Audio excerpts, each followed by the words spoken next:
Hi, I'm Mac McCarthy, and I help people with their breakups.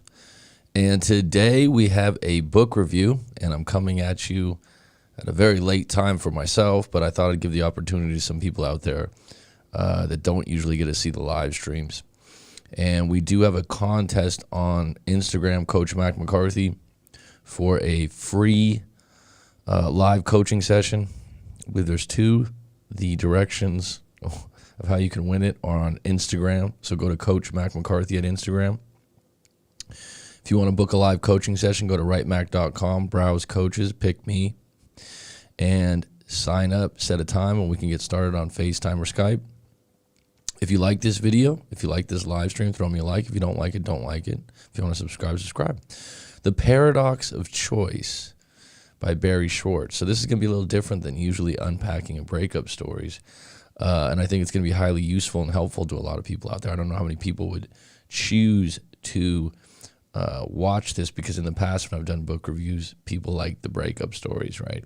They like the dirty, the gossip, the gooey. But this, The Paradox of Choice is a really interesting book, and I think it would apply to some people's situations.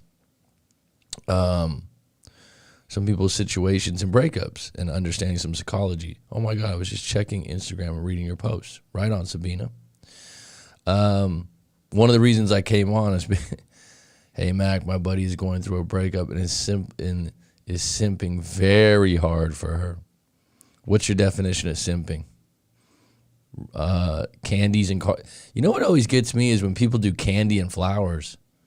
It seems like when someone does candy and flowers, you're like, really? Did you get that from a movie? But the biggest one, I think, G-Money, is I'm going to write a letter. That's a big one. That's a big one. We'll tell your buddy to call in if he wants to talk to me. I'm by myself tonight because it's about 9:40 at night. I went on my own, and I have my little team now that helps out quite a bit. But if your buddy wants to call in and unpack it, let me know. So let me get into the book review today, but we'll certainly get into the live stream if there's enough people on here and they're lively enough. He offered to move in with her, sending her long emotional texts. He wants to write a letter. Did I fucking call it? Offered to buy her new tires for her. Oh, God. But what was the breakup about? What was the breakup about, though? He offered to move in with her, sending her emotional texts. He wants to write a letter to her dad. That's bad, man. That's a big one. When people think, I never use the term simping, but I know it's a regular term. But that's a big one. People go to people's parents. Jeez. I've never, I've only had 4 what I would call serious breakups or whatever with, significant partners that were my girlfriends, and we've done time together. We've been together. And always a different situation, one that was really hard on me, but it was a choice I made, but I never fucking chased. Never. But to write a letter to the dad, wow. And what's going on with him, G-Money, he's just blind to it all, right? I think he just lost frame, started catering to her. She lost respect and attraction. I don't think he realizes that yet, though. He's blaming himself for everything. Yeah. It's, you know what it is? Like my term is you just overcompensate. You know what I mean? It's like if you saw, I think I've told this story before. I remember when I was about 16, like a fresh 16, and I had a car. So it was pretty nice that you had, I had a Ford Bronco 1988. So as people say the OJ, this was before the OJ Bronco. I think these are like classics now. So I had an 88 Bronco. I thought it was so cool, And I think it was like 10 years old, because it was like 97, 96. Anyhow, so I had like 7, 8 people in the car, because that's what you do when you're 16. You're giving everyone a ride home that doesn't have a car in high school. And I'm speeding down an alley where people pull out. This is not something I'm proud of. And a car just starts to pull out. Just all of a sudden, maybe 20 feet ahead of me, and I was speeding too fast to stop. And instead of hitting the brakes, which I would have hit the guy, I would have hit the car because he was slowly backing out. He didn't see me. This was an alley where people had their driveways. I sped up, went on offense to get around him. It was a split-second decision. And had I overcompensated and tried to brake hard or turn right too hard, it was one of those split-second and afterwards I was like, yeah, it was a close call. It wasn't something I'm like proud of. But it's kind of like what happens in breakups sometimes. Someone overcompensates. It's like, oh, she hates me. I better get her. I better do this for her. I better do that for her. It's like, no, that's actually not going to work. Go on offense. Go on offense. And this is a classic case, G Money, of playing not to lose. Right? And that's one of those things, like, it's going to be so unattractive to the woman because she knows that she can have him at any given moment. There's no challenge involved. She's given him some kind of reason she doesn't like him, and now he's shown instant insecurity. Jeez, man. It's tough. But I called it right when I said that.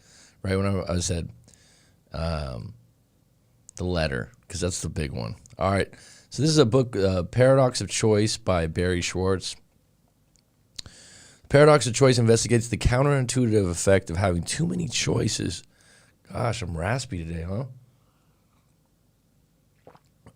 Excuse me.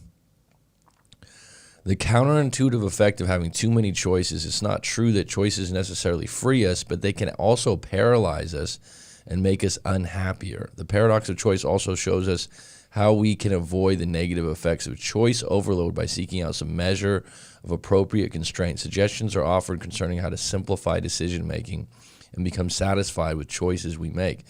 I think this is an interesting dynamic because right now, I think like no other time in the world with the internet and social media, we have literally too many choices. And I think it relates to people breaking up. I think it definitely relates to people breaking up, and some people disregard it as, like, oh, no, that's not true. It definitely does. There's an audiobook on YouTube. Okay. But the idea that why are so many people breaking up, different things like this, there's so many choices and options and avenues now for people to stray and to be unsure about things. So the key idea number one, the paradox of choice, key idea number one, the range of choices people face every day has increased dramatically in recent years. Not more than a few decades ago, choice in most areas of daily life was actually rather limited. For example, just one generation ago, all utilities were regulated by monopolies, so consumers didn't need to make difficult decisions about who was going to provide their telephone or electric service. And when it came to choosing an education, college usually required all students to complete 2 years' worth of general education with only some rather narrow choices available among the courses. But as society has advanced, the array of choices in everyday life has increased enormously. We now face a demand to make choices that is unparalleled in the human history. Today, for instance, colleges are like intellectual shopping malls, embodying a philosophy that celebrates freedom of choice above all else. It seems that no matter which aspect of everyday life we turn to, the amount of choices available to us has increased over the past decades. So whether we are choosing a utility provider or deciding a career path, or, I might add, dating or looking for a new partner, hence Tinder or some of these social dating sites, people are overloaded by the choices and the options, right? It's like a lot of people complain about this because it's overload, right? It's really hard to make a decision when you have 100 people you're swiping through. The paradox of choice, key idea, the more option we have, the harder it becomes to make a good decision. Think about that for a minute. Should I kill myself or have a cup of coffee? Asked the existentialist philosopher Albert Camus, making the point that in every area and every moment of our lives, a choice is waiting to be made. Not only that, but there are always alternatives to our choices. Luckily, however, most of our actions are so automatic that we don't really contemplate the alternatives. Therefore, there's little psychological reality to this freedom of choice. As choices go, putting underwear on, brushing teeth don't really count. But today we are constantly offered new options that require more effort from us than ever before.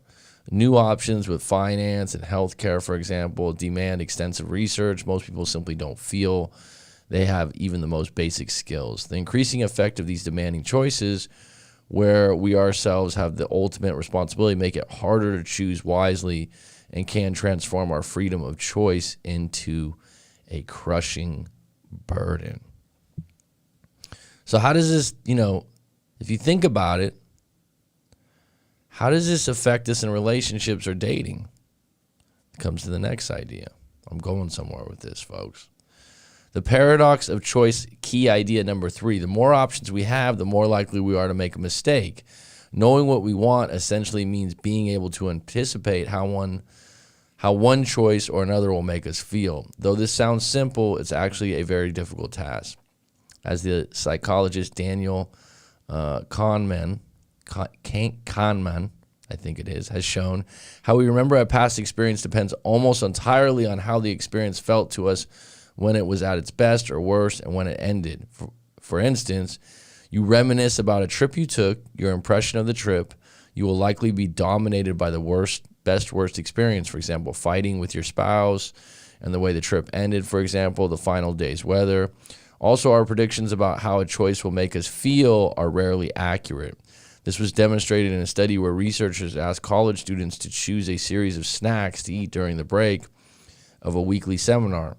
One group got to choose for 1 week at a time, so they simply had to know what they felt like eating at the moment. The students chose their favorite snack, which remained the same every week. But another group were asked to pick a snack for each of the next 3 weeks, and these students picked a variety wrongly suspecting that they would tire of their favorite. Consequently, those students forced to predict what they would feel like eating over the next 3 weeks turned out less happy with their choice. This tendency to make errors can only worsen as the number and complexity of decisions increases. So if those students in the above example had to choose between hundreds instead of dozens of snacks, they would have had even harder time predicting what they'd want. But not only does that have more options, make it more difficult to choose well, it also robs us of the satisfaction we eventually get from our choice. Paradox, key idea number 4. The more options we have, the less satisfaction we get from our decisions. Say you're choosing a vacation. What about touring Northern California? That's actually where I lived. Or would you rather spend a week at a beach house on Cape Cod? I'll go Cape Cod. Never been there. Whichever you choose, the decision involves passing up the opportunities the other option would have provided. This is so-called opportunity cost, and it's an essential part of decision making. For instance, an opportunity cost of vacationing in Cape Cod is being able to visit the great restaurants in California. This was confirmed by a study which asked people how much they would pay for subscriptions to popular magazines. Some participants were shown an individual magazine while others saw the same magazine alongside others. In almost every case, the respondents placed a lower value on the magazine when they saw it next to others. So whenever we have to make decisions involving opportunity costs, we'll feel less satisfied with our choice than we would if the alternatives were unknown to us. And the more alternatives there are, the greater our experience of opportunity costs and the less pleasure we'll derive from our choice we ultimately make. Why? As the chooser narrows her choice down to a particular jam, the various attractive features of all the jams not chosen accumulate to make the chosen jam seem less exceptional. So, more jams, the greater the opportunity cost, and less attractive all the jams will seem. As this shows, increased choice reduces both our power to decide and pleasure to be gained from what it is. So, let me get back to the live stream if I didn't lose everyone on that. The 4 on deck, 2 on deck. This is a situation that happens a lot now, that we, when you're in a relationship, I think there's never been a time more where you have more options about looking at other people's lives. Think about that for a moment. There's never been a time in the world probably where so many people have the opportunity to look into other people's lives and to think, why can't I have that? I mean, look at all the advertisements, how they're skewed. It's rich, famous, extraordinary. A lot of the music now has Lamborghinis and extravagant lifestyles, and they're modeling things that people want that for themselves. But you go back to being in a marriage now, right? I haven't been married before, but I've had long-term relationships. I think being able to see what everyone else is doing and seeing these options of dating apps and whatnot and the access you have to other options has never been this way before. And it's gonna be like this for a long time. It's not going away. So what happens in a breakup is really interesting with no contact and when someone stops simping, as G Money would say, and you go, yeah, I'm done. You eliminate yourself as an option. Think about that for a minute. You eliminate yourself as an option. So you are no longer an option. And what does that do when you no longer have that option? Think about that for a minute. Have you had something in your life that you had a window on that you really wanted to do, and then when it was taken away from you, you wanted it even more? Like the option was never there? It's an interesting thing to think about. Think back in your life right now. Has there been a time when you went, fuck, yeah, I remember there was someone I'm very close to, I've known for a long time, and she had an opportunity to work on a cruise ship. And this was like a dream of hers coming out of college. And she got the opportunity. The job was waiting. Something happened with her family. I believe someone got ill in the family. She had to help out. And she couldn't go because it was going to be 1 year around the world. And she, 20 years later, if you talk to her and you talk about things, she talks about that missed opportunity all the time. And here's the thing. Who knows what would have happened if you would have went on the ship? You know, there's no guarantee it would have been a great experience. I know someone that's gone on one of those ships for a year. They went to 48 countries. They came back. They had stories to tell. They said it was pretty cool. They said they'd never go again. I was like, "Rip, you don't want to sign up for another year?" Nope. Wouldn't want to be away from my family and friends.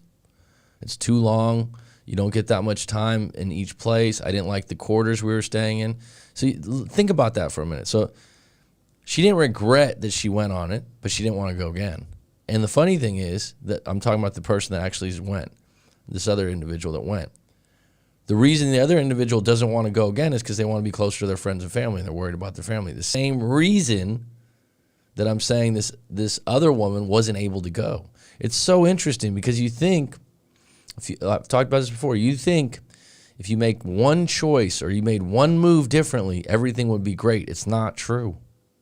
It's actually really not true. It still doesn't work out that the way that you know, the yellow brick road where everything would be perfect after that one decision.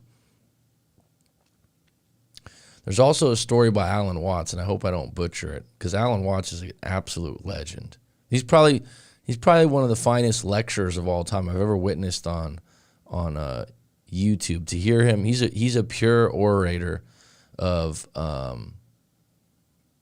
he's special, man. If you hear him talk, I mean, talk about a guy that can lecture. So he had this story. He's giving a lecture. I don't know what it was about again, but this is somewhere on YouTube. And I believe that there was a farm. This guy goes to work on the farm, and he goes, you know, I'll do anything on the farm. And the owner of the farm goes, okay, I got this to do. I got this to do. And the first thing is, you know, repair this fence. He goes, okay, I'll repair the fence. He repairs the fence in like 2 hours, record time. He's like, okay, repair this roof over here. He goes, okay, no problem, do this. He goes, all right, I need you to, take these 40 bales of hay and move them over here. He's giving them jobs, and the guy's doing the jobs over and over again, and he's getting them done quickly, and he's getting them done right. And the farmer's like, wow, man, this guy's a fucking great worker. And the guy's like, what's next, right? The guy's thankful, he's grateful, he's got a job, he's got a place to stay, he stays in the barn. So the farmer goes, wow, you finished everything. I got another job for you. He goes, I got he's got a giant pile of potatoes. And he goes, I need you to go through the potatoes. And if they're bad or they're good, put them in two different piles. And you need to decide, like, if they have, some spots on them or this or that, but you need to make a decision. And so the guy starts doing the job, and then he comes back to the farmer after about an hour, and the farmer goes, what's going on? Did you finish already? He goes, hell no. He goes, I quit. And the guy goes, well, what do you mean you quit? You've gotten all the other jobs done. He goes, yeah, but those potatoes, I got to make a decision on every single potato. I don't want to make decisions. I just want to do work. And it can be taxing. And this is why people choose jobs. You wonder about this. Like, someone's like, oh, why isn't everyone an entrepreneur? Why isn't everyone a business owner? Because they don't want to make decisions all the time. Because when you go to a job, let's say you work at a gas station. I don't even know if people do that anymore. I guess they just have gas station attendants, but they have some places. You work at a gas station. Number one, you get a uniform, so you don't have to make a decision on what you wear. You get an hourly, so you don't really have to make a decision on how well a service you get to get a commission. You work in one place, so you don't have to travel anywhere, so you only have to make one decision about where you're traveling to. What else? You don't have to decide on whatever the gas station's ordering, because they just order gas, and they have, the same food that comes. So what is an entrepreneur or a business owner, or even someone like me that maybe you call an independent contractor or a coach, like, you got decisions to make about, it's like the design of your website and the design of your YouTube channel and the what you're going to use for content. It's like decision. And the idea of going to college, this is really interesting. Well, you got to decide on a major, right? But one of the things, like, people go, oh, college doesn't mean anything. College, you don't need it. Sure, you can be rich and famous, and you could have a great job, and you can go to college, and you don't have to go to college. I agree. But what does college do for you? It provides a structure and a plan with a reward at the end. And you don't have to make a lot of decisions about what because they tell you, look, you want a history degree, Mac? Okay, take this, and this class. You can take one of 3 of these classes. If they had everyone go to college and they go, just take any class you want, man, any class you want, it would be a mess, because people would just be taking groups of classes with no idea of how they assimilate or formulate a group of classes that might work out for a job. They do that planning for you, right? And so the idea of what happens is, when you break up, you start having to make new decisions. Why do people stay together for a long time, even when they're not happy? Why? Because they know how to predict their partner, even if they don't like it. And they don't have to make as many decisions. They know what that person's going to do. They know when they wake up. They know what they like to eat. They don't have to be on their toes about things. It's very comfortable. And this is why people like being in long-term relationships, but at the same time, they're boring. And then when they get out and they break up, and they're like, wow, that was a boring relationship. Frank's a slob. He doesn't take out the garbage. He doesn't do this. He was, we didn't have a great bedroom life, ... And then all of a sudden you're out there, you're on the deep end of the pool, and you're like, oh, shoot, I got to start worrying about how I dress. I got to start worrying, because I got to be a catch again. And this is what happens when people break up and they have a lot of trouble. A lot of it's attributed to the fact that they haven't been single in a long time. They don't realize that now they got to maybe make some new choices and decisions in their life that are going to help them out as single people. Because being single involves more decision making, especially if your partner helped you out in that decision making. It's a different ball game, isn't it? Paradox choice key idea number 5. We get used to things, and as a result, our choices rarely make us feel as good as we expect. Human beings, like all other animals, respond less and less to any given event as the event persists. We simply get used to things. This is a really interesting thing. This process is known as adaptation, and it's a prevalent feature of human psychology. For instance, a small-town resident who visits Manhattan might be overwhelmed by commotion, but a New Yorker who's fully adapted to it is blissfully unaware. Unfortunately, because of this process, any enthusiasm we might have about a positive experience won't sustain itself as long as we think it will. For example, consider our adaptation to pleasure. Hedonic adaptation. If an experience boosts our sense of pleasure by, say, 20 degrees at the first encounter, it may boost it only by 15 the next time, and by 10 after that. Eventually, the experience may even stop boosting it at all. Now, if this is true, how much does this apply to long-term relationships, right? In a famous example of hedonic adaptation, a study asked both apparently lucky and unlucky respondents to rate their happiness. Some had won between $50,000 and $1 million in state lotteries within the last year, while others had become paraplegic or quadriplegic as a result of accidents.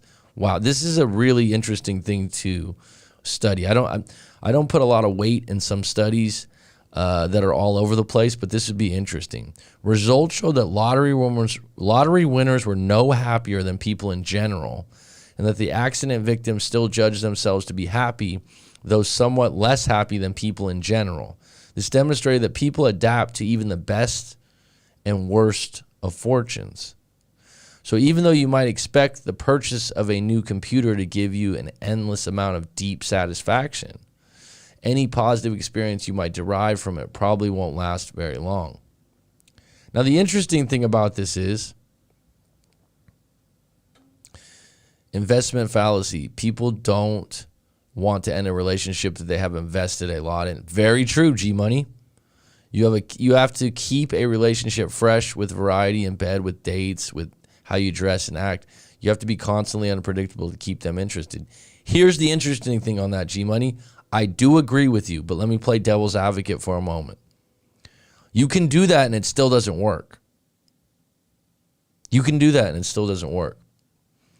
That's the thing about that. When someone breaks up and they go, oh, I stopped dating my wife, or I stopped dating my husband, I tried, I did this. You can do that and they could still meet someone else at the office. You know what I'm saying? Like, I'm not saying you're wrong. That's the interesting part of this, because some people will always say that. Well, I've heard it on, I think my mom listens to some serious satellite radio station, and this lady unpacks relationships for married women and stuff like that. And she's a PhD doctor, and she's just like, you have to date your husband. You have to continue to be his girlfriend. You have to do that. You know, like, it still might not work. Like that husband could still meet someone at work that's hot and he's attracted to, and it, you know. So when people say that, yeah, that's the right way to go. So what's the solution? Is relationship security a complete myth? I just think that there's no guarantee. I think you could still, my point is that someone could do that and they could still break up, right?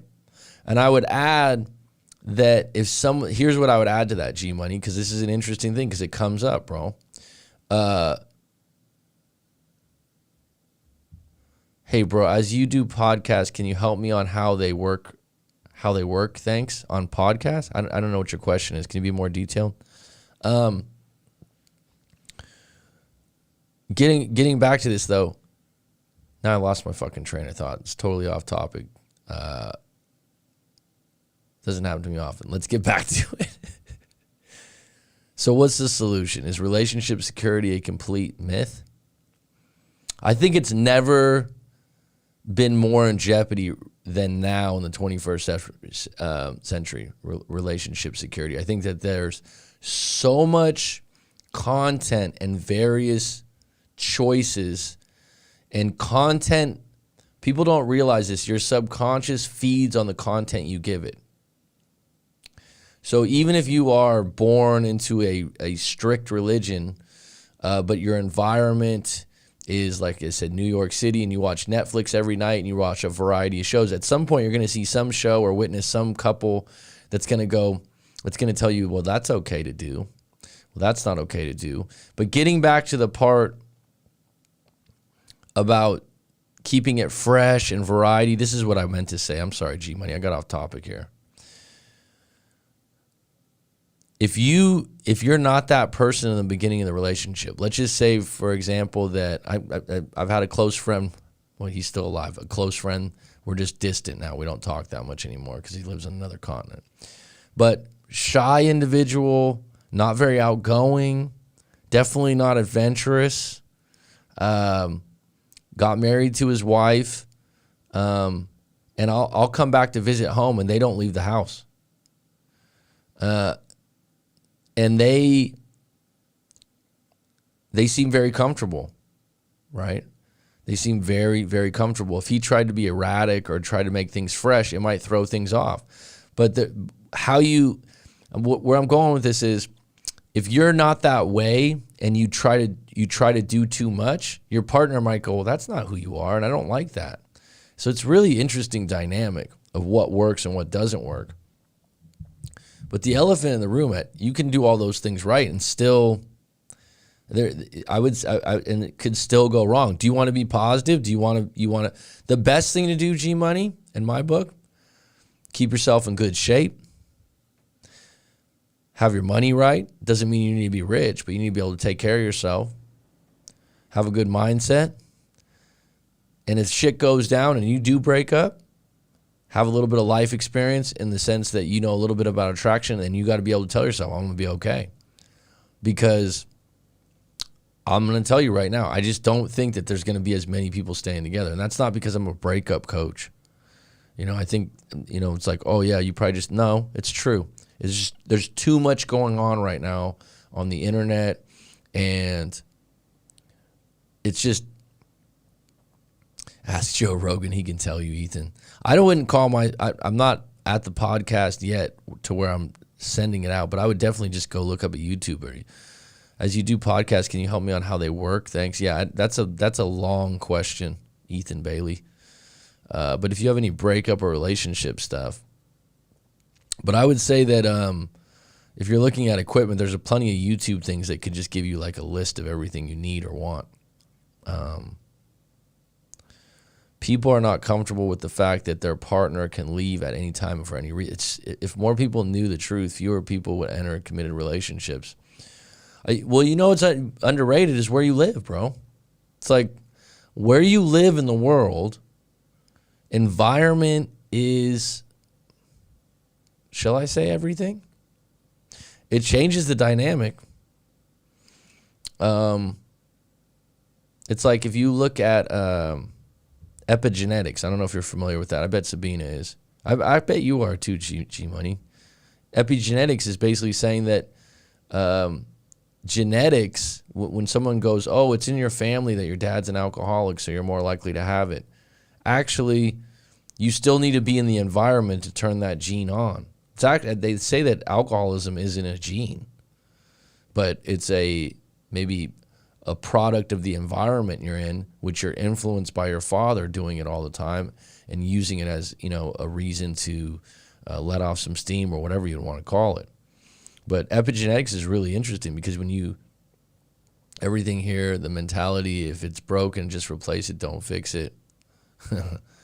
It counts, dude. It counts. I live on a tropical island. It's different. It's totally different. It's disease. What's its disease? What do you mean, Betty? How are you, hon? But different parts of America are different, you know, totally different.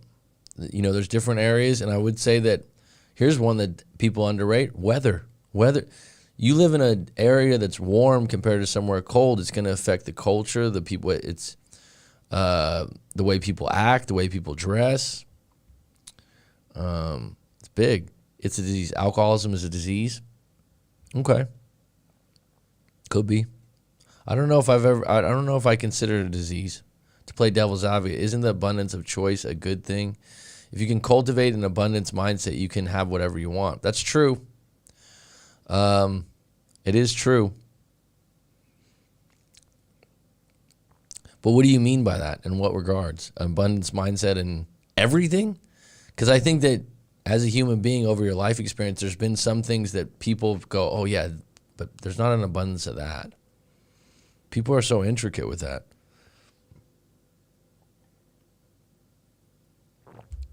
That sounds deep, G-Money. I would add, environment creates more of an abundance. So, for example, like when people do the long distance thing, right? People do the long distance thing, and it really counts where people fucking move, right? If someone's moving to Chicago, and someone's moving to New York, they're both going to be in cities with lots of people, with more options. If someone's going to go away, this happens all the time.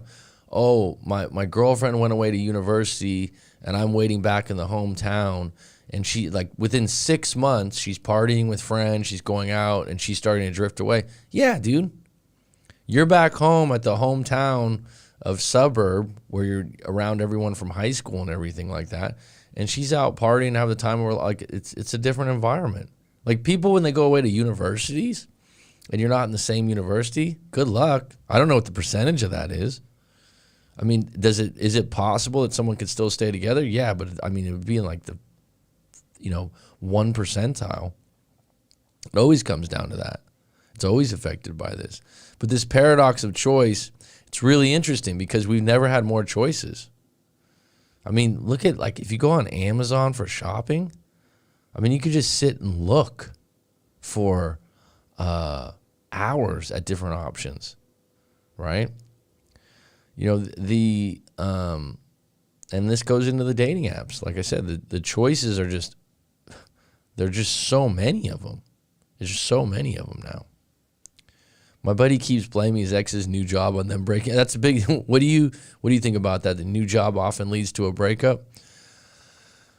Well, I'm biased because I would say that was true in my bad breakup, G-Money, that I always referenced from 10 or 11 years ago. So, yep. Not necessarily a new boyfriend, but new identity, yes. And if, for example, if the new job gives you new attention as a woman, for example, my situation was, it was an office, predominantly men that made a lot of money. And that's, looking back, is what it is, man.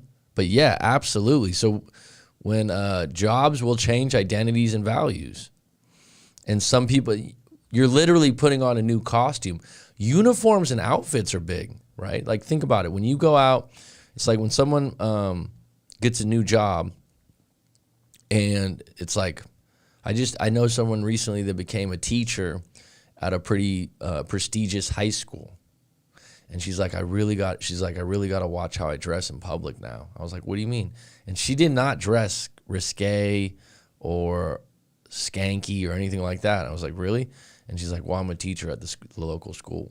That's an immediate identity change that affects the way you dress, the way you act, the way you approach things. It just seems to me, if someone chooses a new job over their partner, they didn't value that person that much to begin with. A job never is as important as someone you love. This is a good question, bro. I don't think it goes in that order, but I'm not sure because I don't know the situation. I'd have to know the story, but I remember my own situation. I remember when the job, like her first couple weeks, I'm like, this is going to be trouble, right? This is going to be trouble. Because I could tell right away. It was like every person that she worked with was a guy.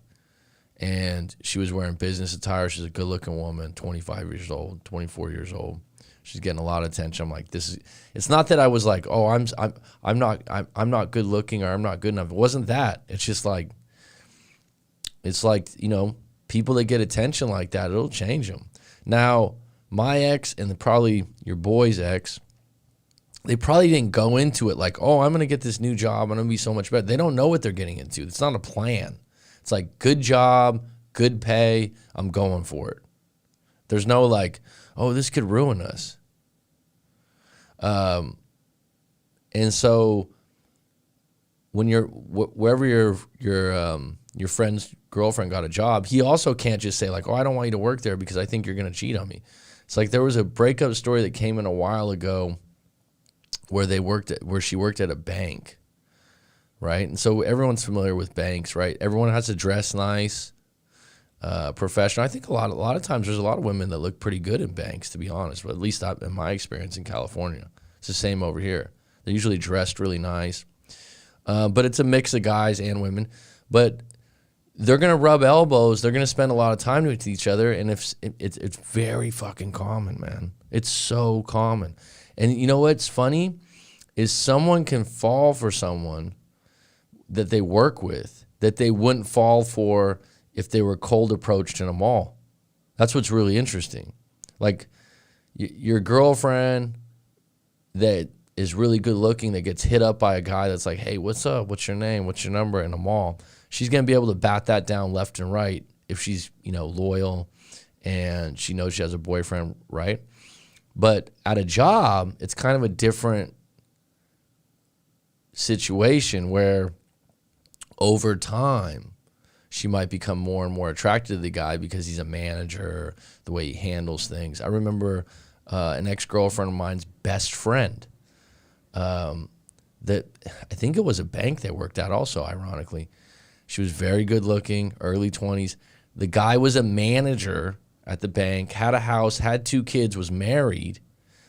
I mean, wasn't the best looking guy. I mean, even my girlfriend at the time was like, wow, how'd you end up with him? I never said anything because I don't hate on guys like that. I wouldn't say like, oh, how'd she end up with him? It's like, you know what? Good for you, dude. Whatever, you know, he's doing something right. But she basically started an affair with him. He left his wife and his kids to be with her. She was in her early 20s. He was like, I don't know, late to mid 30s.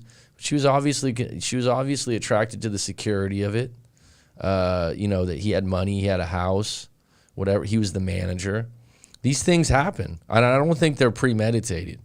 I don't think the girlfriend goes, oh, I'm going to take this job and I'm going to change my identity. I'm going to do this. I'm going to do that. I mean, people can look at high school. People can change their little group, their little clique, and they can change their identity. This is human beings 101. It makes sense. You end up spending more time with your work colleagues than you do your romantic partner. With your coworkers, you can cross the line between professional and personal, and once you do that, they are easy prey. Yeah, but what's interesting about that, G-Money, is it's welcomed a lot of times. I mean, some of the private video responses I do that I don't share their stories, there's a lot of office stuff that goes on or work stuff that goes on. It happens all the time. Happens all the time. And part of it is, I don't know if it's, you could say it's easy prey. I think that, like I said, people's roles with their partners when they have kids or they're married, it gets convoluted. So that's why, like, when you say you still got to date, you got to be exciting. From what I hear, and this is not from my own experience, this is from talking to a lot of different people in breakup coaching and having friends over the years that have kids, the whole dynamic changes once you're married with kids. No one ever goes, oh, it's fucking just gotten better in the bedroom, man.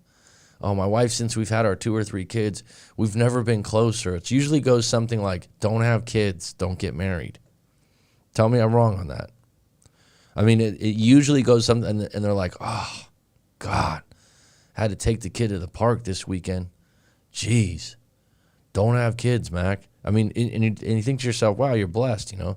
Yeah, he's a great kid and everything, but yeah, and then if anything ever comes up about bedroom life or anything like that, it's like it goes down to like 0 for a lot of people. Why is that? Roles changed, priorities changed, identities changed. Mom and dad is different than husband and wife that's single, that no longer has a kid. It's just different. With your coworkers, you can cross the line. BRB, what's BRB? Did you already see it happening? You talking about my own situation in the past? I would say yes, I did. It was a slow train wreck.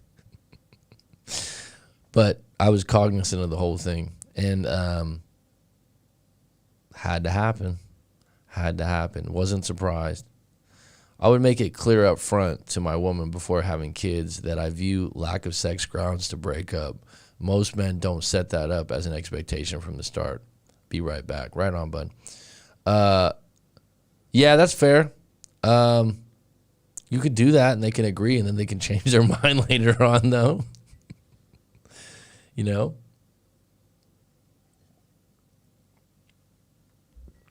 I would say that how things start and how they go would probably be a good way to judge it. No, that's what BRB stands for. Be right back. Okay, thanks, buddy. I'm bad with that stuff. That's where I show my age. Someone's like, you don't know that one? Shh.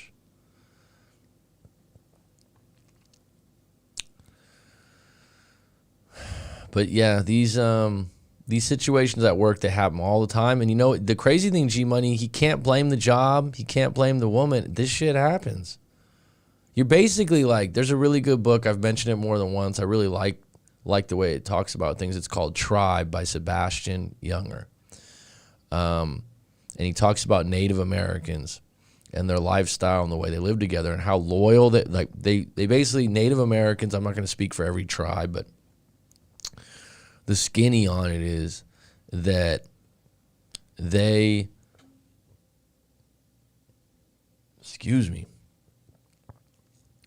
value loyalty to the tribe, and they value contribution to the tribe, not being greedy. But you're very close knit to the tribe, literally your family, right? But if someone was kidnapped by another tribe or enslaved or whatnot, then they would change their identity. And one of the things the book talks about is that some of the white settlers would be enslaved by these tribes, and they wouldn't want to leave. Like like a year or 2 years later, someone would find them and they'd go, oh, we want to negotiate getting them back, and they wouldn't want to leave the tribe. Why? Their identity changed. And how does their identity change? The clothes, the receptiveness of the group, the list goes on. And a lot of the white settlers would say the reason why they liked being with Native American society was that there was no hierarchy. Like, yeah, they had a chief. Yeah, they had, some people that were council and stuff, but pretty much everyone was just going out getting food, and everything was laid back. There was no jobs, right? Everyone was contributing to everyone's lifestyle, and they had a lot of free time. The only catch was they had wars a lot. But yeah, the job change thing happens all the time. And I would even say, like, if you look at couples that have been together a long time, this is really interesting. So on the flip side, I'll give you an example about my parents. My parents have been married for 40 plus years. I should know. But 45, 46 years. My mom got married at 21. My dad was a truck driver. My mom was a office manager / secretary at a dentist office that was very small.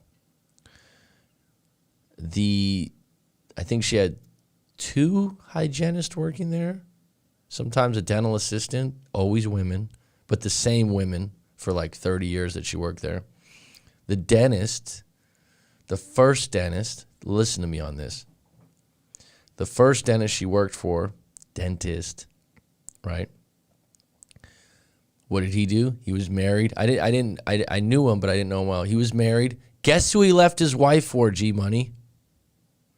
Guess who he left his wife for? A hygienist in the office.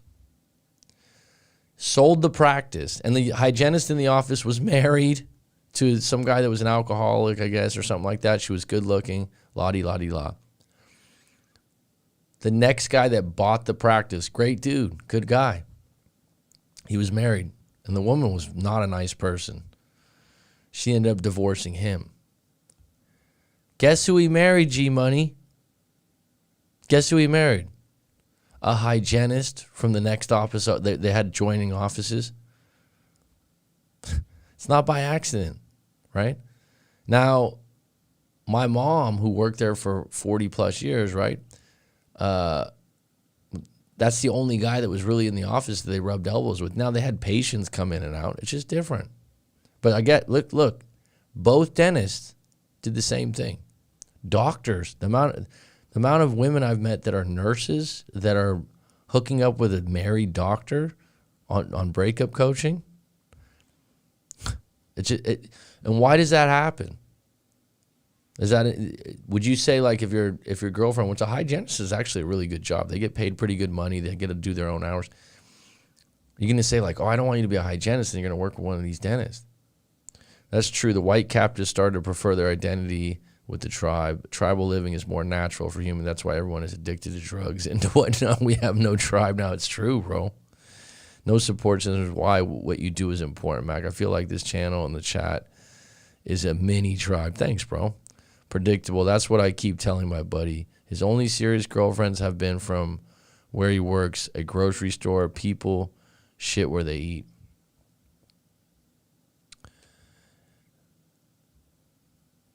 I never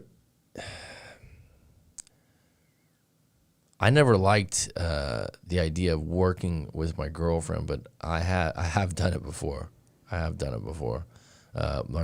very first girlfriend got a job at my job without telling me. I was just like, what?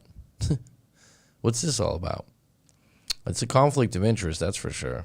I would say it's a definite conflict of interest to be working with your girlfriend, but that's why I would say when someone's the amount of people that break up out of college. There was a really good live coaching session I did a few months back, and the lady was I just will say she had a very professional job, very successful, late 20s, like 28, 29. And it was just so interesting to hear about, because you talk to people and you're like, well, tell me about your past relationships in relation to this. And she was like, oh no, my first boyfriend, everything was great. We were together for 5 years. We went to college together, but then when he went to grad school and I went to law school, and then da-da-da-da, she's like, we stayed together, and then just we just kind of grew in different directions, and I wanted to see what it was like to be single, and it just kind of ran its course. And she was very casual about it, and she was like, he's a great guy, and he's been married since.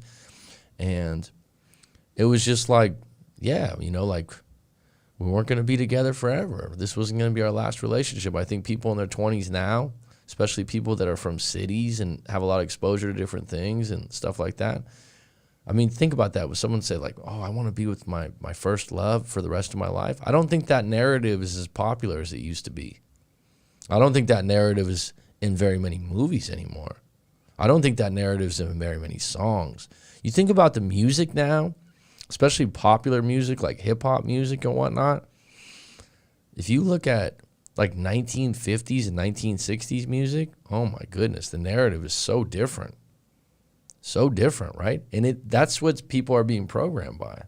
So I'm going to finish up what we got from this book, even though this isn't going over very big with everyone else. G-Money, I appreciate you. The paradox of choice, key idea number 8. Choices are less demanding and more fulfilling if you are a satisficer, someone who's able to settle for good enough.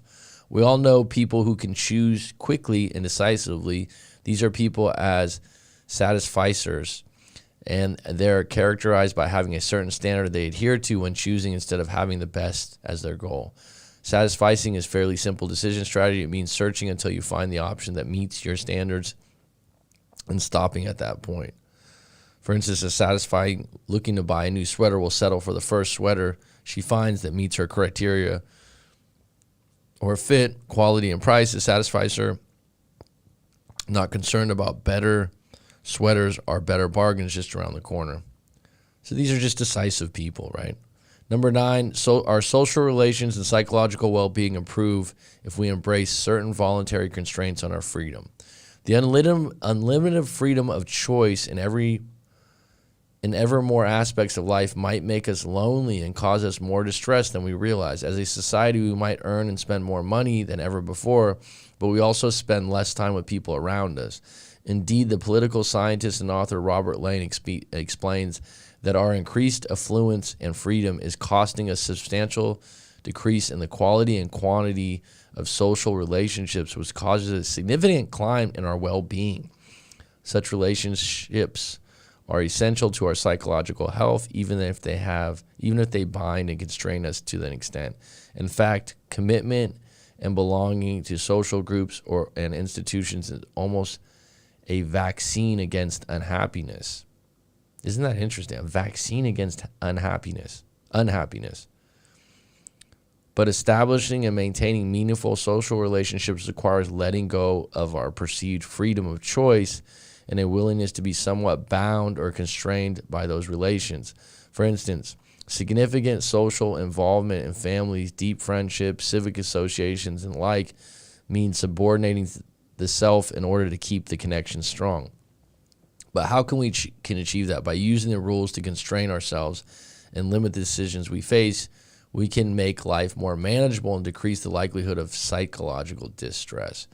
For instance, if you adopt the rule that you will never cheat on your partner, you can eliminate painful and tempting decisions that might confront you later on, but you need to have the discipline to live by those rules. Since unrestricted freedom can impede the individual's social relations and pursuit of what he or she values most, it seems like some degree of constraint would make everyone better off. By working on restricting our options, we would be able to choose less and feel better. Conclusion.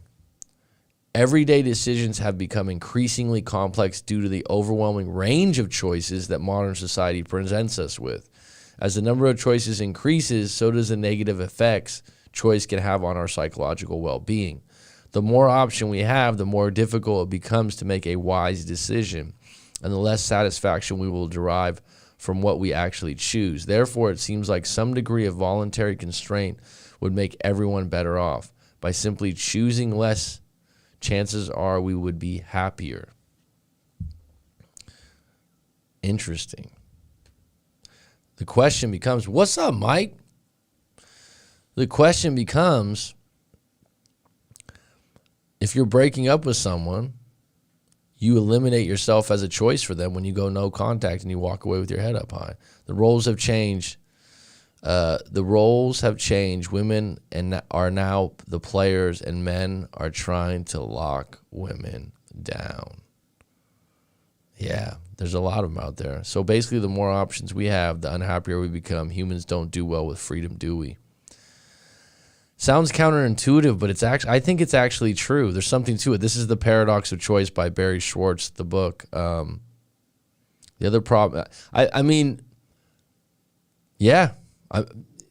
people don't want to say that, but yeah, because freedom offers you so many different directions, and now everyone's got basically a microphone. You know what's really interesting is, like, when I grew up, not too long ago, 20 years ago, whatever, 25 years ago as a kid, you only had news stations. Now everyone and their brother, like myself, you can have a YouTube channel. You get so much news and information from so many different directions. It's hard to decide what's true, what's not true, what you don't like, what you do like. Shit, man. I turn on YouTube. I want to put on my headphones and listen to some study music to write. And I come across the Niners Seahawks highlights, and I'm like, I got to check that out. And then I got to check this out, and I got to check that out. The other problem is that the men have no power to restrict a woman's freedom, and any attempt to do so will get you called a sexist, misogynist. Adultery used to be a crime. Now it's celebrated and encouraged. Again, this is environment in the areas that you live in. Yeah, the crap is encouraged. You think it's encouraged? Really? What do you mean by that? You think that You think adultery is encouraged for both men and women, or are you speaking from that for women more or less? You know what I always used to find familiar? You guys, Mike would get this one too. I remember, and this is kind of ironic. I might have talked about this on the live stream before, but my older sister, my mom would be watching TV or something, and like Dr. Phil, or remember Maury Povich? I don't even know if Maury Povich still has it. But then there was Jerry Springer was big for a while. But I'm going to go to Dr. Phil, because Dr. Phil stood out to me when he got famous. I thought to myself, dude, does he always just attack the guys? Because and don't get me wrong, but I just couldn't understand how some of these guys would put themselves in that position. It's like they were, like they cheated and they were married and the woman was like fat and, like everything was against the guy. And Dr. Phil would step in and go, do you want to tell me why you cheated on this woman that you loved and you put a ring on her finger? Do you want to tell me why you would do that as an individual man? Do you want to tell the crowd? Right? And everyone would be like, yeah. And I was just like, I could have pointed that. Like, what is this crap? Right? Like, I remember telling my mom and my sister at the time, and I was just a teenager, I was like, I could do this. I mean, you're putting up an easy wrong in front of a crowd, and it was mostly women that are all going to be on his side. And I was like, does this guy ever have women come on where the guy's confronting him? It just felt like it was one-sided. But they created these situations that were easy calls. You know what I mean? I'm like, God, this guy agreed to go on the show in this situation? You know what I mean? It's like, why would you even put yourself in that position? I think Jerry Springer was just untrue, right? Like, we can confirm that those were staged shows. Maybe Dr. Phil had more integrity or whatever. But, I mean, some of these cases, it was like, I wouldn't want to do, someone's like, would you do couples coaching? No. Because you're always, I'll tell you the truth. I've been a teacher for years. I've had classes of 30, 40, 50 students some class at the university level. And you know what? You got your favorite students. That's human nature. It's it's one of those things. It's because they study hard. There's a variety of reasons, whatever. And I'm going to tell you something. If you do couples counseling, it'd be very hard to not be taking someone's side. Like immediately, it's just human nature. Someone sits down, and I've had people come to me that their wives have them in couple guys. And like, we went to counseling, and if it's a woman, 80% of the time the guy's just getting nailed. I mean, it's a punching bag. It's a punching bag. And there's like little trigger things and the woman will play off it with the other woman that's counseling. Maybe not all of them, but just in my experience. And the guy would be like, God, Mac, I like talking to you. Well, because if it's one-on-one, I can listen to you and I cannot agree with you. But when you got three, and then your wife says something or frames some kind of narrative, and you're like, that's not even true, right? So we got, I just say keep my options open. That way they will leave, and I go with someone else. Good for you, Mike. Who is happier, the man who eats at a full buffet every day, or the man who has nothing to eat for 2 days, and then finally gets a deer that he hunted? Probably the guy that got the deer, because the challenge is also something that's gratifying. Yeah, the crap is encouraged. The fuckery is encouraged. Okay. Just think how many magazine titles show out there that say, girl, if your man doesn't do XYZ, you need to leave him now. There's no sources out there telling men to be picky. I'm just not familiar with that, because I used to get, I don't follow that stuff very much anymore. So, but I used to get Maxim magazine when I was a teenager, all the way up to my early 20s, I think. Maxim magazine, and I'm trying to think. I don't think it was encouraged to. I mean, Maxim magazine was funny because it always had a health thing, it had a workout thing, and then it had some kind of sex tip. But I don't remember it ever telling people to go around and mess around, actually. And the funny thing about Maxim magazine, Men's Health, all those fucking magazines, it'd be like, every fucking issue. Tell me I'm wrong on this. It'd be like, oh, make sure you eat broccoli, almonds. It had the same foods every time. I'm like, can we stop making food recommendations? There's only so many foods that are healthy. Like almonds as a snack are great protein and energy boost. It's like, okay, you guys have said this in fucking 7 out of the 8 magazines, right? It's just amazing.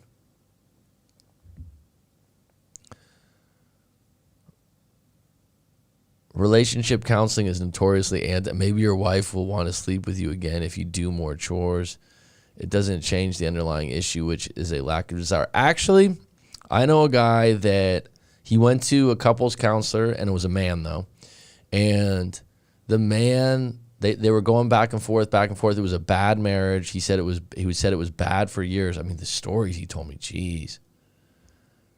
And he said that his wife did not like to shower regularly. I was like, what? Isn't that something that you would know up front before you married her?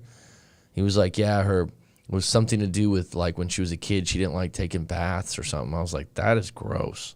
He's like, yeah, 2 to 3 days she'd go without showering. Wow. Anyways, they got into it. They went into the couples counseling. There was a lot of money at hand. They both had money. And finally, he said the guy stopped. I think what he said, the guy asked, and the guy goes, do you still love your husband and want to be with him? And it was something very definitive, very simple, but a strong thing. And she was like, no, I don't love him any longer. And he was just like blatantly in front, and he's like, that's when I knew we weren't going to work on it anymore. I was like, fuck.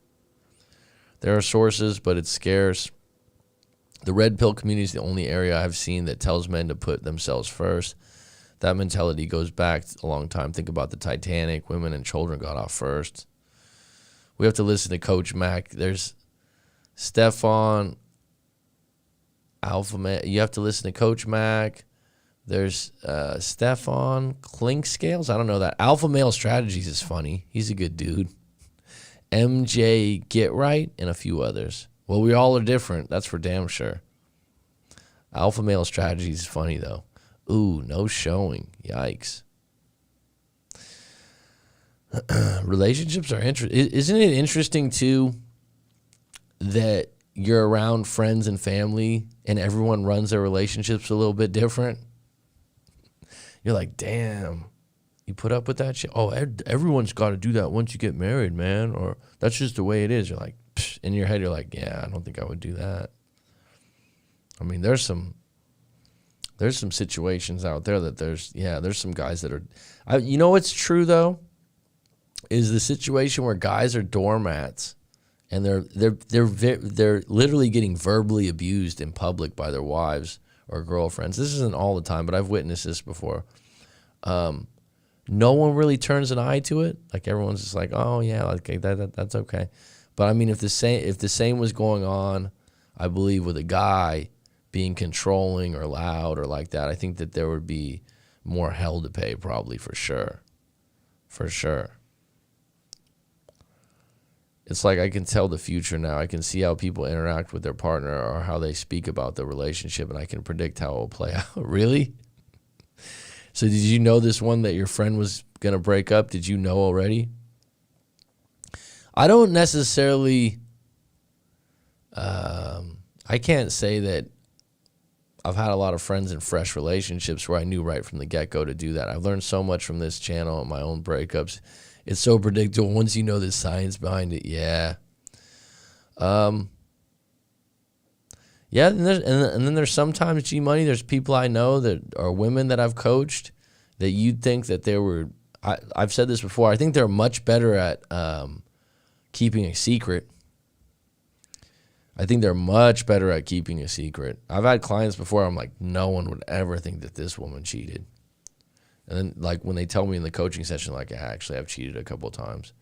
And they're like goody two-shoes, great, great at work, everything like that. It's more common than you think. I felt the breakup on mine with the scarcity mindset. I developed the abundance mindset. I just didn't give a damn anymore.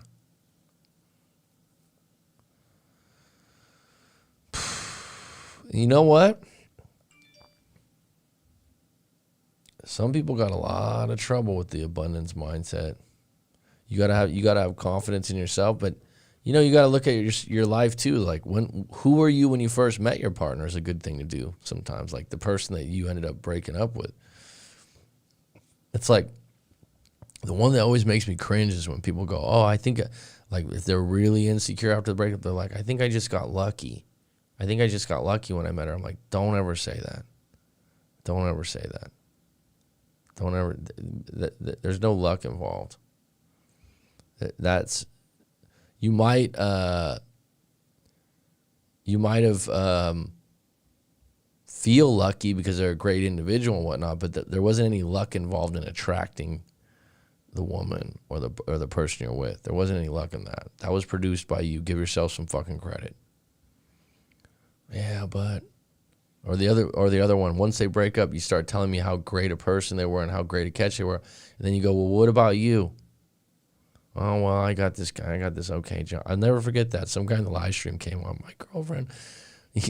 It's so funny because people will come on, they'll ask these questions, they'll get all involved, and they say, man, she's a yoga instructor, she's a teacher, she's this, she's that. I'm like, "What do you do?" "What do you mean, man?" I'm like, what do you do? Like, what about your job?" "Yeah, it's okay. It pays it's like a decent job. It's all right." I'm like, "Well, then that's your problem." "Yeah, because you say luck, and then the shit turns into a crapshoot." Yeah. Why do men have a scarcity mindset? Because we have been told that having an abundance mindset makes you a player of a pickup artist, which is looked down upon because it puts the power back to men. Sure. I suppose so. Depends on where you live, G-Money. When you say you have an abundance mindset, what's your definition of that, Mike? Maybe I asked you that before. Like, how do you get to that point, Mike? I'm not saying it's not true. I just want to unpack it a little bit. Reality is that women are disgusted by men that have no options. It's true. It's so true. That is true. I don't know if I would use the word disgusted. It's just a choice of words. But yeah, they're not attracted. It's so true. It's so true. There was someone I knew recently that was like, he went on like 2 dates, and he's already telling the woman like, "Yeah, I was talking to this other woman, but I told her, I've been dating you, so I'm not gonna, I'm not gonna go and see someone else. That's not my style." And I was like, that was so fucking weak.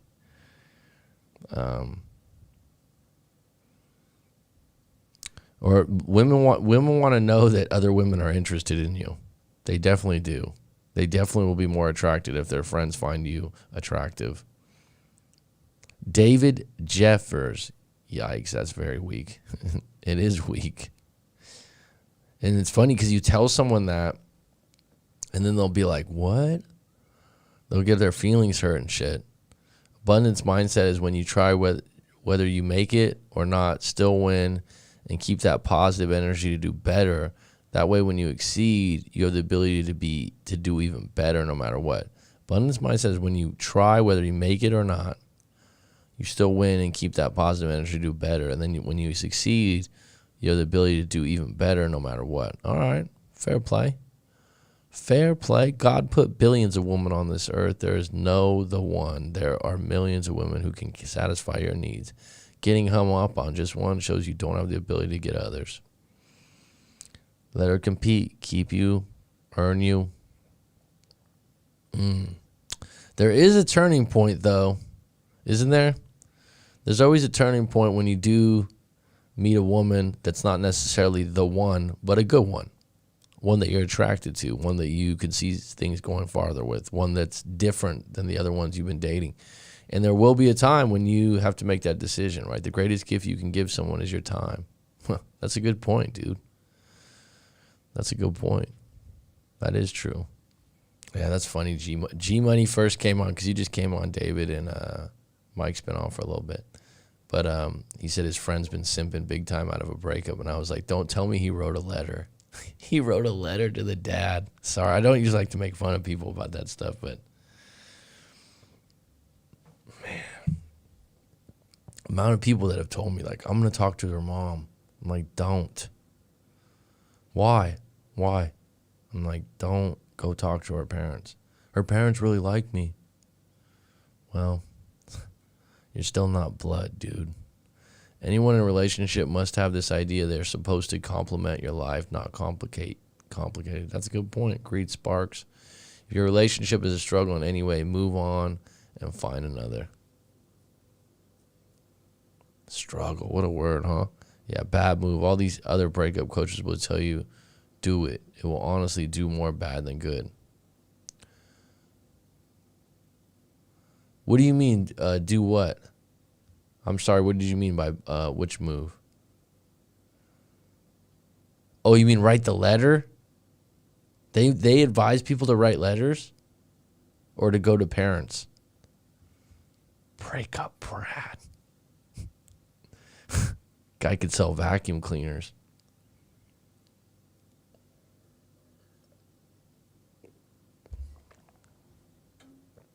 Write a letter. I mean, you know what? Psst. I've told people if you want to write a letter, because like I said, I like people to make their own choices. People don't like, grown adults don't like direct, like you have to do this, you have to do that. Really? Did you write the letter, Phil Weber? What do they advise to write the letter? I mean, what I tell people, especially, this is usually guys, by the way. I don't meet many women that write letters. I don't think, I'm thinking back in 3.5 plus years of doing this, I don't think I've ever had a woman say she wants to write a letter. I'll tell the guy, look,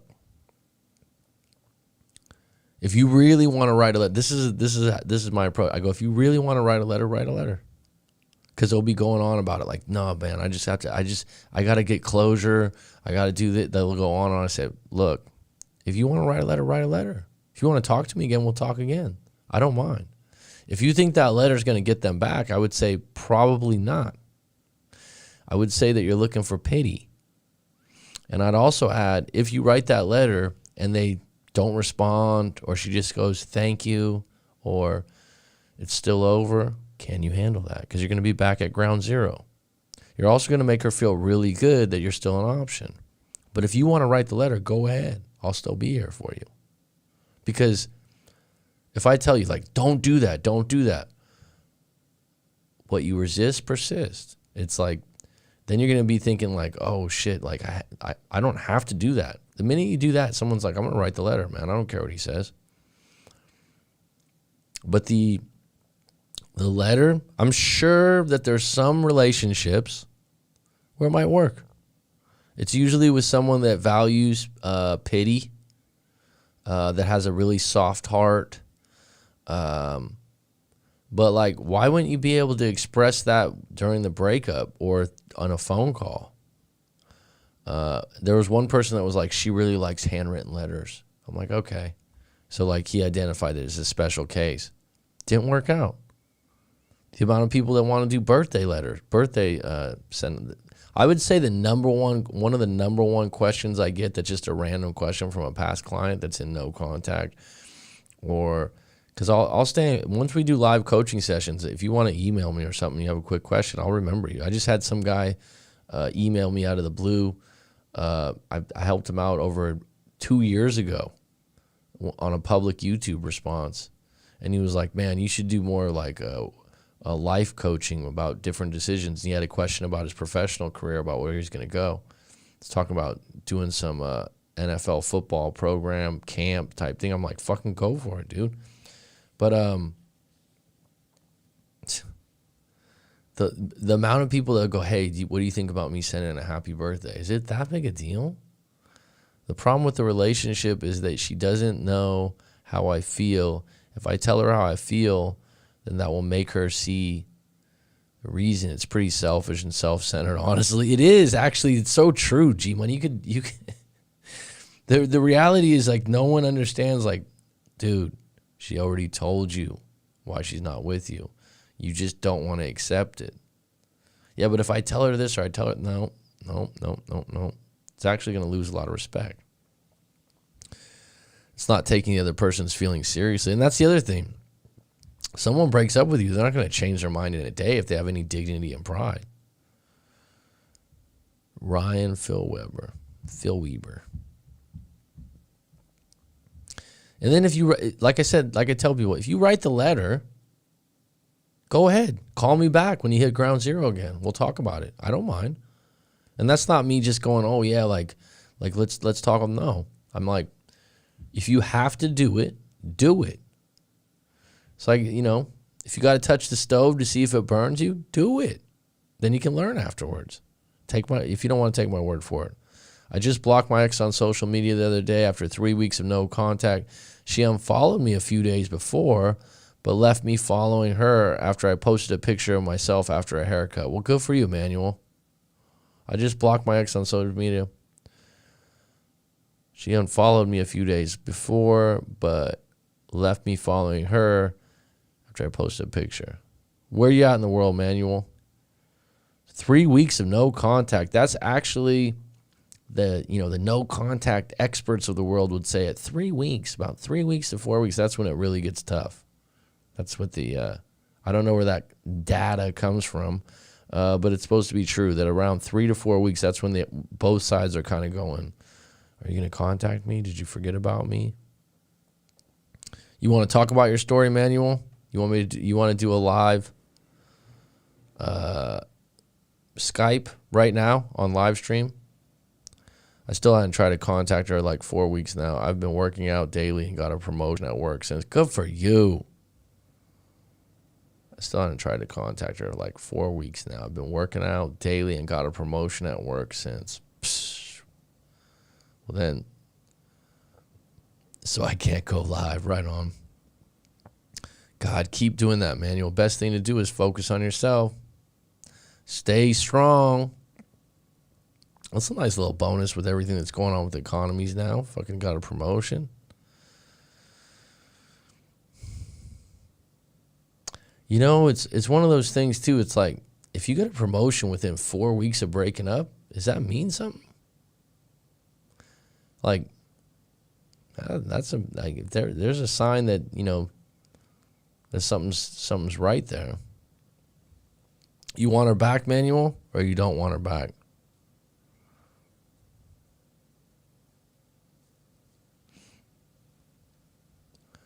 Did you have any questions about your relationship, Mr. Ryan Fellweber?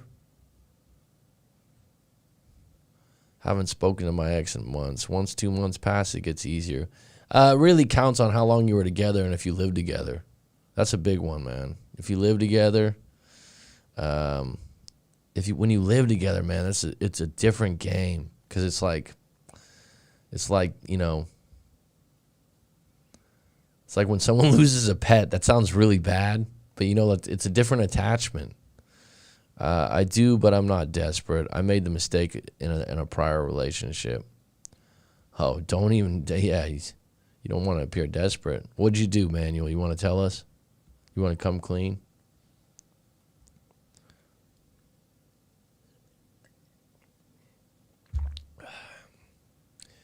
And people don't look at it that way, that they're being desperate.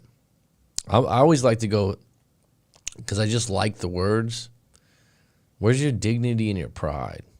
You know what I mean? You break up, you have it out, you don't have it out, you talk about it, and then you want to go back to the door again and again and again and again and again and again and again. I know my values, so if she comes back, it's cool, but if she has to re-earn my trust, it's not what it, if not, it is what it is. Trust is one of the toughest things in a long-term relationship. Trust broken is hard to rebuild, but it can be rebuilt. It ain't going to be, that people don't realize it's not going to be rebuilt by someone saying, you can trust me. I won't do it again. I won't do it. He said, no, it doesn't work that way. Someone's got to make that, and someone that you break their trust, they like to make you pay. They like to punish you a little bit. I know my value. Oh, shit. It's the same one. Where is your power? Exactly. It's a great question to ask. I actually did nothing wrong. Honestly, she had issues she needs to get past. Well, then that's the part you didn't say, dude. To me, I always ask that. I always ask guys. I'm like, are you apologizing for something you don't think you did wrong? That's a no-no. You don't do that. Now, if there was a misunderstanding, like maybe I think there might have been a misunderstanding, but I've had plenty of times in relationships where I've been like, I'm not going to apologize for that. I didn't do anything wrong. It's up to you what you want to believe or think about the situation. I'm not going to sit here and placate to your idea or interpretation of something that you just fucking made up. Now, if you have a problem because I came home late and you were worried about me, fine. That I can apologize for. But adding like extra stuff on top that's just like a guessing game, no.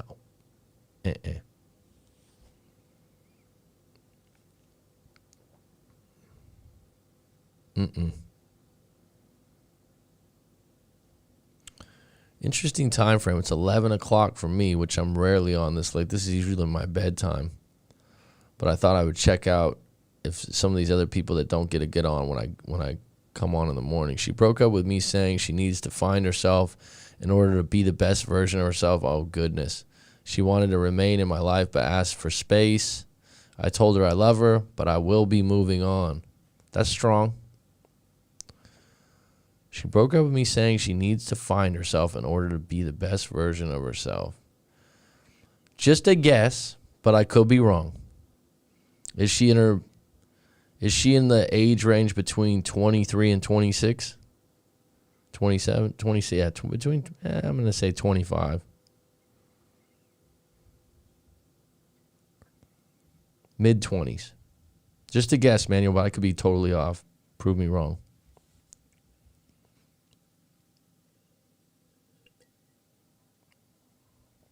It says never apologize to him. Say something like mistakes were made. I'm sorry. Makes you seem like you're wanting her approval. Yeah, but you know what's funny about Rolo's married with 2 daughters, I think? I bet he has fucking apologized a few times. That's what's really interesting because he's got that turned 29. Okay, I was off. Was very sheltered through so experience I've had at my teens. She didn't. Okay, so she's maybe her maturity's at 25, 24.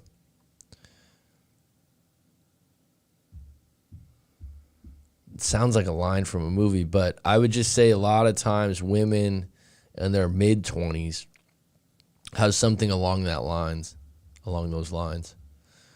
Rolo says never apologize to him and say something that mistakes were made.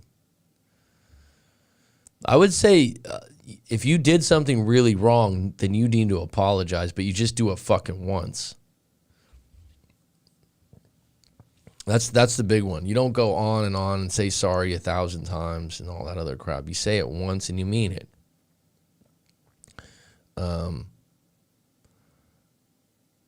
She turned very sheltered through those so experience I've had my teens. She didn't. Yeah, well, that's everyone's experiencing different. It's all BS, honestly. For context, she's from the other side of the country and moved to my city originally to find herself. She expressed that when we met. Oh, okay, so history repeats itself, dude. You know, there's narratives that people live off of, and they repeat them. And I don't know how long you've been together, Manuel, but there's one thing. I don't know how long you've checked out my show. Maybe you just stumbled upon it. But I'm big on playbooks, and I think that what I mean by that is you can kind of see it if you're with someone for 2, 3, 4 years. And sometimes they'll run a playbook that they ran with their past relationship. They replay plays over and over again. You're like, wow. So it's like when someone says, we've broken up 4 times, and I'm unpacking it in a live coaching session, a lot of times there's a playbook there. They're not different breakups. There might be different reasons, but the way it goes down, very similar. A lot of times it's someone trying to win the argument, and so they throw that on the table. And so I've never had that in a relationship. I'm gonna find myself. So is it one of those things? It's not you, it's me, kind of a thing. Those are the situations too. Like If you're at a point where you know who you are, Manuel, like you're happy with who you are, you like your job, you look at your own life, you have an honest self-assessment, you're like, I'm in a pretty good place, things aren't perfect, but these are good. And then she's like that. But the interesting thing is, if you don't agree, you're like, damn, you seem like you have a lot of things going for you and you still feel that way. Well, good luck to you, hon. Some people will search forever. 29 though, she's still got to figure it out. I suppose she's still got some time, some youth to it.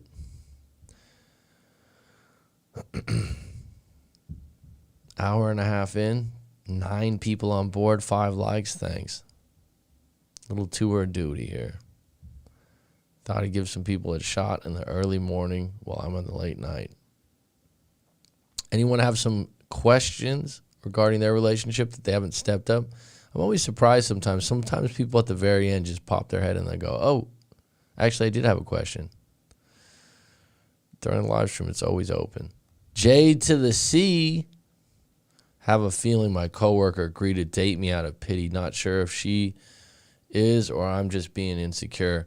You're absolutely being insecure, dude. That's one of those answers. I can give you that in about a millisecond. Why would you say date you out of, I mean, come on, man. If a woman agrees to go on a date with you, I would say over pity, she might use you for a free meal. Usually they won't go out of pity. She might go, well, at least I'll get a meal out of this. I've witnessed that a lot. I haven't had that on my own watch, but I've had friends or something like, yeah, like, seems like she just wants to get food and drinks and like da-da-da-da. But I mean, if that happens, every date is a discovery mission. It's not, there's no guarantee. There's no reason that you guys are going to hook up. It's like you go on a date, you see if you like each other, you see if you bond, you get, like everyone's a little bit different. There's no guarantee to it. There's no certainty. But you going into it like, I think she's pitying me. You're dust. Was there an individual woman that you went out before that you felt like pitied you? And why would you think that? Right? Why would you think that? Well, on what grounds? You got to flip that, bro. That's unacceptable on my watch. Women don't really date and sleep with guys out of pity. Women are disgusted by men they feel pity for. If pity worked, then writing a letter after a breakup. I mean, if it was pity, she would say something nice, or she'd say like, "Oh, I can't." Like she'd let you down really soft, right? She'd say she had other plans. And yeah, she wouldn't agree to that. But the minute you get that in your head, you're going to create a situation where you're pitiful. See how that works? The subconscious and what you say in your head fucking really counts, dude. It really, really counts. So I'm telling you right now, she agreed to it. She might not be sure. She might go like, well, I don't know if I really like J to the C, but I'll go out with him. I'll see what happens. She's open. Surprise her. Truly, this is a hard topic. My ex and I were together for 6 years. Honestly, no big issues. We had an abortion, and 6 months later, she broke up with me.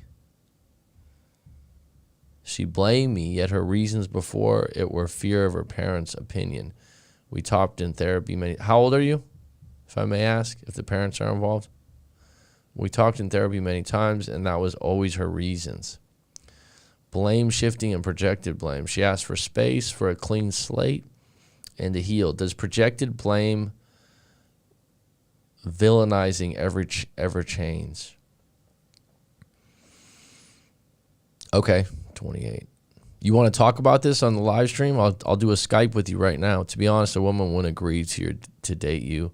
They should be banging down your door to get you.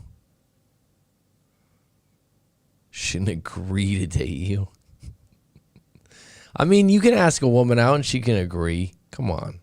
You think a librarian's going to bang down someone's door? There's women out there that need to agree to it. If a woman aborts your baby, it's because she doesn't view you as a proper genetic material to have a baby with. If she got knocked by Brad Pitt, she wouldn't have aborted regardless of parents. That's pretty harsh, G-Money. My ex and I were together for 6 years. Honestly, no big issue. We had an abortion. I'm at work. Okay, everyone's at work right now. So I'll give you my take. Hold on. Let me reread this. My ex and I were together for 6 years. Okay, so you started out in your early 20s. Honestly, no big issues. We had an abortion. And 6 months later, she broke up with me. Okay, so I've had other clients like this before. And it definitely affects the relationship. And I actually had one client, I think she was in Romania, actually. And it crushed their relationship, crushed them. We did like a 2.5 hour live coaching session. She blamed me, yet her reasons before it were fear of her parents' opinion. We talked in therapy many times, and that was always her reasons. Blame shifting and projected blame. What's really interesting about this is the woman that I helped in a live coaching. This was years back. Same thing. She didn't do it. She didn't do it in therapy, but she blamed him after the fact, and it's unfair because at the end of the day, Nick, it was her choice. She could have been influenced by you. It doesn't sound like you, made any threats here or anything like that. But she, as an individual human being with the baby in her womb, needs to make that decision on her own. Whether you support her or don't support her, it's her decision. She asked for space for a clean slate to heal. Does projected blame, villainizing ever change? I'm sure it does. I mean, I don't have direct experience with that. I would say that everyone carries that weight differently, and I think what this is guilt. She's got guilt because she didn't have the baby. She's got guilt and she's got regret, and she's looking for someone to project that onto, and it's not fair, Nick. It's not fair. Because it doesn't sound like, I could be wrong, it doesn't sound like if she was wanting to have it, that you were like, then we won't be together, right? At the end of the day, my sister, when she was 18, got pregnant, and it was a really tough decision. I remember I was only 13, we're 5 years apart, and she had it, and I'm absolutely ecstatic that she did because we have my niece, and but there was pressure on her, and the guy wasn't around. That's a choice as an individual. Is it fair or not fair that the woman has to do it? It doesn't matter. It's what it is. And at the end of the day, she had the decision to make. She had the final call. And if she's going to blame other people for influencing about her, that's going to be make it a lot harder than to deal with it, take accountability and responsibility to say, you know what? Looking back, I wish I wouldn't have done that, but I did it. And if I had the choice to do over again, and if I get pregnant again, then I'm gonna keep it. That's the way she has to roll with it. And if she needs time to heal for a clean slate or whatever, leave her alone. Give her that time. The lady I talked to in the past that was on the other end, she was doing the same thing. The other guy was a great guy. She said that he didn't really want it, and then the crazy thing is when they tried to get back together, the guy was like, "Oh, let's try to have a kid now," because he had regrets. Right? At the end of the day, right, we all got to get to peace with our past because it's done. It's done. What do you want right now, Nick, at 28 years old out of that relationship? What do you want? No, I felt like a girl has dated me out of pity. She just made a joke about wanting to blow me off. Excuse me, just didn't sit well with me. Some people have some weird senses of humor. You know what I mean? Every joke's half true, but at the same time, you know what? What's the what's the hidden message in blowing you off? I could never be with a woman who would abort her own child. That's a mile-wide red flag unless it was for medical reasons or something. No threats. I offered to step up in any way and even to support her decision because truly it was her decision. Well, then you have no regrets, dude. Nope. Then you did the right thing as a man, and that's on her. And that's on her, man. That's not your If you were supportive and you said it was up to her, that's tough, though. That's tough, man. That's really tough. I mean, like, that's a really tough situation because it's out of your control and out of your power. And the fact that you tried to go to couples therapy, I give you credit for that. I give you credit for that. But I would step away at this point because you're not going to get, for her to give you any kind of negativity at this point is completely unfair. Abortion is the ultimate expression of female hypergamy, which is why they fight so hard to defend it. They want the option to end offspring that they don't want. Okay. Okay. It was unexpected to have an anxiety. It was unexpected, and I have an anxiety disorder. She knows about it. And I had anxiety. She took it as me not wanting to have the baby. My anxiety was purely out of financial reasons. Oh, well, I mean, I'm sure there's many, there's many guys that get anxiety or worry. I mean, a good friend of mine in our early 20s, I think we were 20, maybe just 20 years old. One of my really good friends, his girlfriend got pregnant. He was, he was scared. He had anxiety. That's actually, I mean, disorder or no disorder, it's natural to be fearful of that and worry if it wasn't planned and worry about the financial part. What you have there, Nick, is a misunderstanding or misinterpretation, which happens between human beings all the time. And so don't blame yourself for that one, buddy. She tried to put the abortion. That is an evil woman right there. It is. I'm now grieving my child and my relationship. Well, give yourself a break, Nick. I'm not going to sit here and blame her because I don't know how she made that decision, this, that, or the other. But you definitely don't deserve to be put in the corner. And if you say what happened, if I were you, this is going to be tough. It's going to take some time. These kinds of things pop up. Is there a good chance I'm a rebound since she got dumped a couple months ago and got ghosted by him? I wouldn't worry about that, J to the C. I would just go out with her and have a good time, dude. You're putting way too much thought into it early on. Put more thought into the date. Go out, have a good time, do something where you can lead and have a good time and be active, like a hike, somewhere where like a bar crawl. I don't know. Put more time into thinking about how you're going to date the individual than if this or if they're going to pity you, if they're going to pity you or whatever. Who the fuck cares? Have a good time. She said she wants to go on the date. And at the end of the date, you're going to have a better read on these questions anyways. It's a discovery mission. So at the end of the date, you'll be like, yeah, maybe she was being a little pitiful. Oh, maybe I am a rebound. At the end of what's your objective, J to the C? Let me ask, are you just wanting to hook up with her? You want to make her your girlfriend? You want to introduce her to your friends? It's a first date for someone you work with. Go have a good time. Possibly hook up. If you don't hook up, fine. If you have a really bad date, don't go out again. Done. But the fact that she agreed, she's interested. How interested? Who knows? 10 on deck, 5 likes. Thanks for the likes. I appreciate it. I got an hour and 45 minutes. I can give another 10 minutes. Anyone else want to drop a question? Nick, thanks for sharing that. That was brave of you. That's a tough situation, bud. That's a really tough situation. You might want to get some counseling or talk to a coach on your own about it. Like I said, I've talked to people about situations like this before.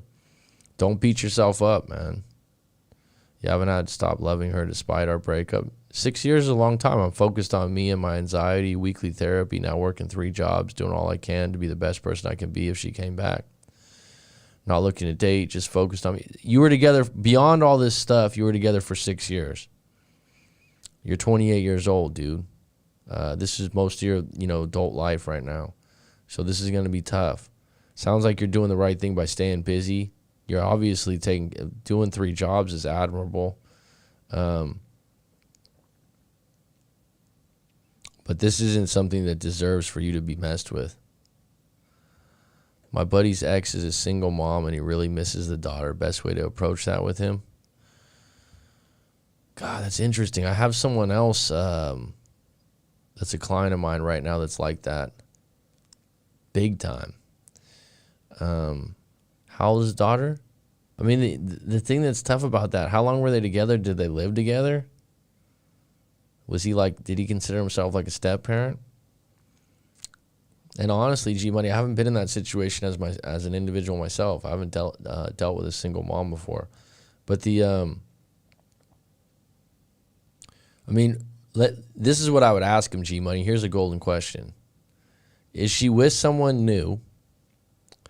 If she's not with someone new, if she does get a new guy or a new boyfriend or a new husband, do you still want to see the daughter?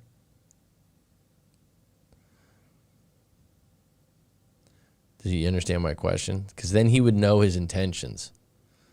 Like if she gets a new boyfriend or has a new partner, does he still want to visit the daughter? That's a big question to ask. It doesn't mean because it's going to happen if they're done. She's going to end up meeting someone new. And at the end of the day, it's the mom's choice to do that. And I don't think if the mom breaks up with a guy that she wants the guy to continue to see him. I have heard of it before, but then once the ex gets a new boyfriend, does that make sense? And that's not like, it's not in no way putting you down. It's like, dude, let's ask yourself an honest question. It's an intention check. Because deep down inside, I believe that he probably likes and cares about the daughter. But does that change if mom's got a new guy and they're living together? Because if that doesn't, single moms too, maybe I'm wrong. A lot of times they don't like to be single long. So that's the way I would conduct that, because everyone gets their intentions mixed up. Like, well, I just want to do this because of this, and then it'll be like, do you still want to get them back though? Well, yeah, actually. Well, then that's not your intention. It's like, I want to leave an Easter basket at the house for the kid. Are you deep down hoping that your ex-girlfriend will find that cute and maybe call you? Tell me the truth. Well, yeah, actually. Okay. Well, then you're going to be disappointed and you're actually using the kid as a ploy. Send the kid a birthday card with some money in it, Christmas card, and be done. You're right, I'm overthinking it.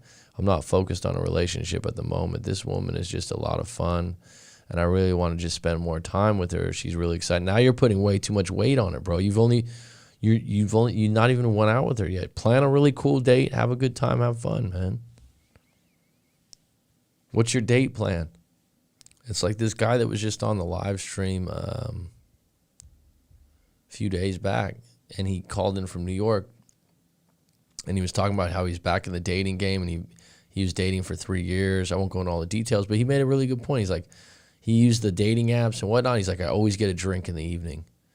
He always has like a go-to place, like 3 or 4 bars that are cool. He said this on the live stream. You always get a drink because he's like, coffee or lunch, just friend zones thing. He goes, so you already had like a playbook of it. That might help you with a little bit of your worry. Like, all right, where am I going to go? Like, go through the idea of what you're going to do on the date rather than going through, is she thinking this? Is she going to think that? Right? She wants to go out with you. Lead. Make sure you're leading in the date. Doesn't mean you have to dictate everything, but have a plan. Don't go, oh, where did you want to go? What do you think you want to do? Or do you like Chinese or Italian? Bowling and drinks afterwards. That's cool. That's cool. That sounds good to me. That sounds fun, exciting. See what happens. Worst case scenario, you got a bowl. Where are you at in the world that you can do that? I thought a lot of bowling alleys would be closed. It's funny because the stream, the video's behind when I talk, when it shows me. I think it's the same thing when people write in. We're going to have some more females on soon, G-Money. On the show, coming soon. Don't you worry. Texas. Wow, all the Californians are moving over there, dude. Don't mess with Texas. Well, that's good. You guys are allowed to go bowling and stuff. Have a good time. Sweet, man. Probably have some good Mexican food over there like California. That's my favorite food. Just had some tacos today. Anyone have any closing questions? 5 minutes? Going once, going twice? G Money stayed with me the whole time. I appreciate it. I was 2 or 3 on deck. I have to admit, sometimes it's a choice of the title. These book reviews don't go over very big. I think they're useful and helpful, but everyone wants the stories, right? That's what's leading the day. That's what's leading the day, isn't it? Again and again and again and again. Give me your breakup stories.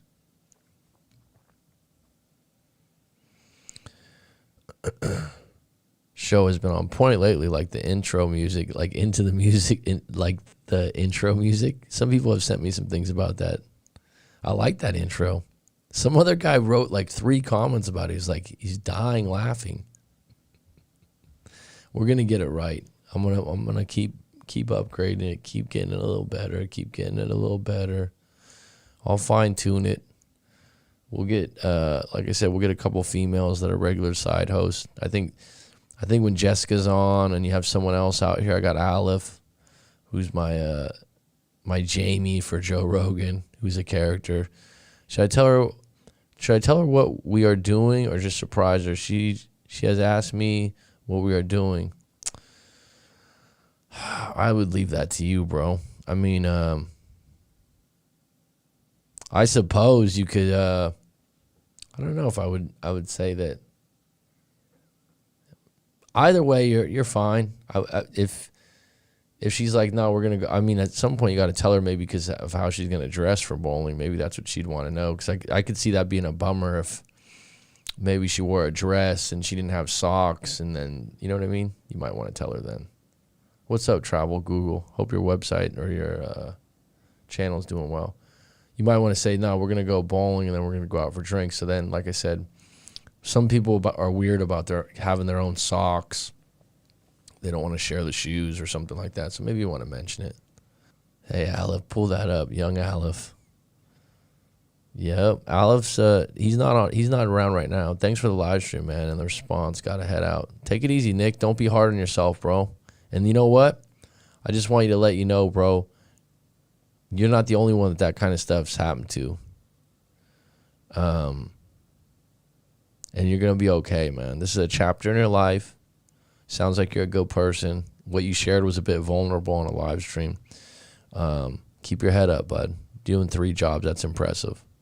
Just want to let you know that. I mean that sincerely. There's a lot of people out there that are low on money, down and out. But the fact that you got 3 jobs and you're hustling like you are, go for you. Go for you. Keep showing up in your life. It's going to get better, bud. And from what you told me, you did the best you can in the moment. That's all we can do sometimes. And I'm going to tell you one thing, Nick. I tell other people this sometimes. It's a simple statement. If you're feeling guilty or bad, before you go to bed, say, I forgive myself. I did the best I could in that moment with the information I had. Tell yourself that. I forgive myself. Sometimes that's a very important statement to make, because I think you do forgive yourself, even if she doesn't. He's a bro, I can tell. Yeah, I was